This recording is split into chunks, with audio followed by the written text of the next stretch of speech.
de Luis González. Entonces hay todo hay una cantidad de información.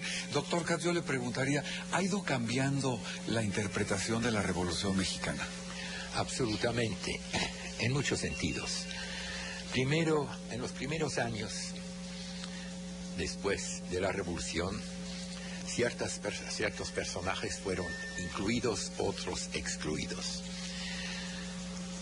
Los hombres que ganaron, los sonorenses, nunca tuvieron pleito con Zapata, porque fue Pablo González, Carranza, que lucharon contra Zapata y que finalmente lo asesinaron. Entonces, muy rápidamente incluyeron a Zapata en la historia oficial de la Revolución. Al que no incluyeron era Pancho Villa, porque primero habían luchado, Obregón había luchado contra él, pero ante todo Calles y Obregón organizaron su asesinato. Entonces Villa estaba fuera de la historia oficial y cuando se le mencionaba como un bandido, un bandolero. Y la reivindicación de Villa solo empezó en la época del cardenismo. Y finalmente, y es una contradicción curiosa, que finalmente fue bajo Díaz Ordaz, el hombre que organizó la masacre de Tlatelolco, que por otra parte reivindicó a Villa. Bajo su presidencia el nombre de Villa fue puesto en letras de oro en la Cámara, yo diría para legitimar a Díaz Ordaz como revolucionario. Pero creo que hay dos otros problemas que hay que ver. En la historia oficial se habla de una revolución, pero de hecho no era una revolución, era una serie de revoluciones ligadas, pero muy diferentes. Estaba la revolución de Morelos, que tenía muy poco que ver con la que encabezaba Carranza. Había la de Villa, y las diferencias regionales eran enormes. Y uno de los grandes logros de la historiografía posterior era ver los aspectos regionales, locales de la revolución. Había regiones donde había muy poca revolución, por ejemplo Chiapas. Había centros revolucionarios, aparte de Morelos, Chihuahua, Durango, Sonora. Y había que explicar por qué en una región se da una revolución y en la otra no se da.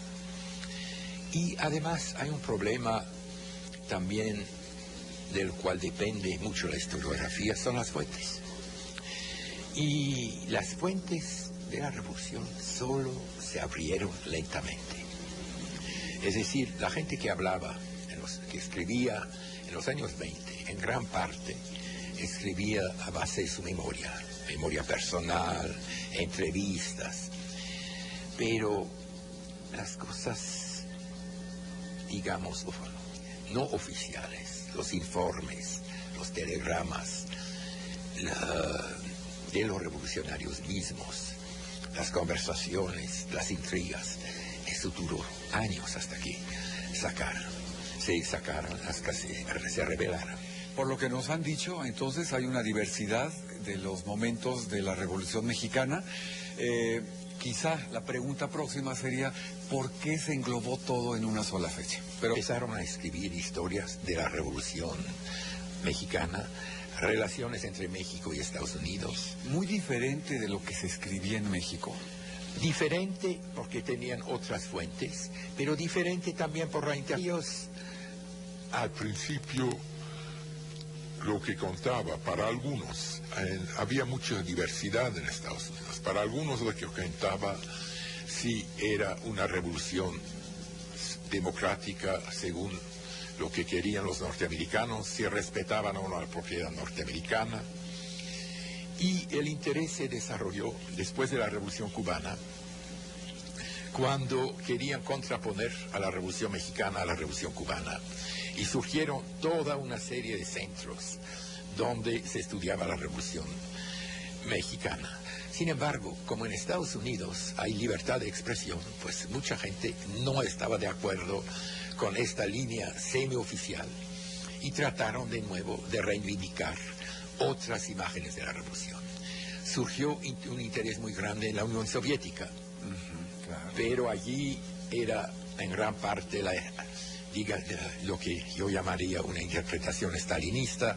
La revolución mexicana no era auténtica porque la clase obrera no la dirigía.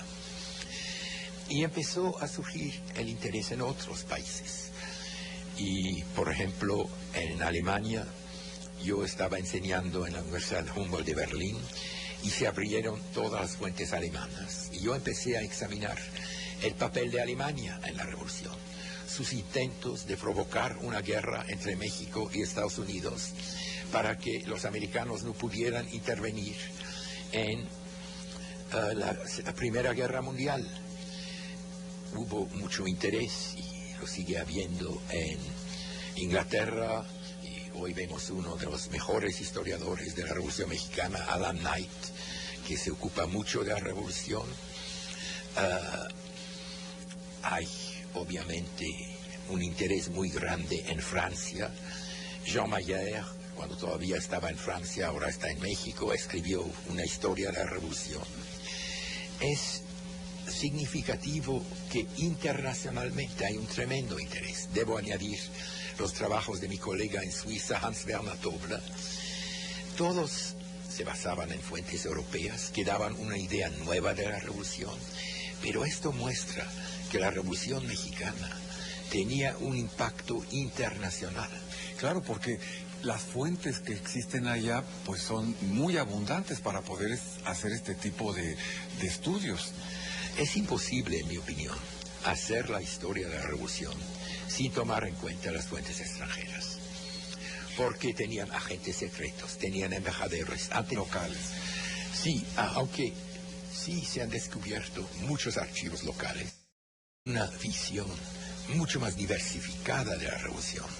Si no han surgido personajes desconocidos hasta entonces.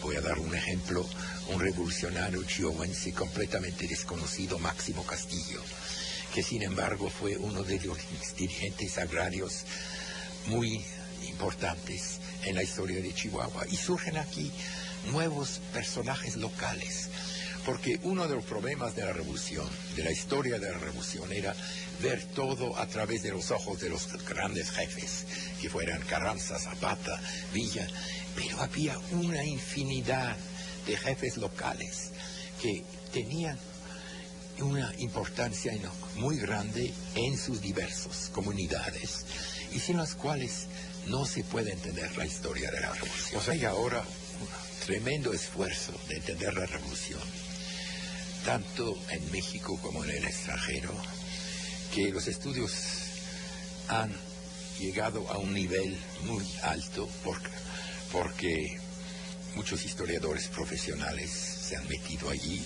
pero también porque se han consultado nuevas fuentes y porque ahora más que nunca hay una multiplicidad de interpretaciones, una multiplicidad de ver a la revolución que permite ya, no diría tener una visión de conjunto, pero por lo menos una visión múltiple que incluye mucho más que en cualquier momento de la historia de la revolución a las clases populares, a los grupos que verdaderamente se sublevaron, a los líderes locales, a los dirigentes locales que muchas veces se ignoraron. Y todo esto nos da una vista mucho más diferenciada y mucho más clara de la revolución.